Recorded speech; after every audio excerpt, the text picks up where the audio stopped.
Binawian na ng buhay ang motoristang si Jovelyn Palwa Bakike mahigit isang linggo matapos ang matinding aksidente matapos mabangga ng jeep sa kurbada ng Barangay Singkatulan sa Makilala, Cotabato. Ayon sa pamilya, lumubha ang kondisyon ni Jovelyn habang ginagamot sa Cotabato Regional and Medical Center matapos manatiling comatose ng ilang araw.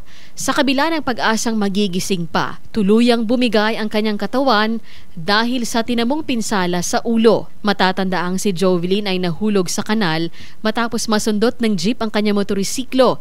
Siya ay graduating student sa kursong criminology na may mataas na pangarap para sa kanyang pamilya.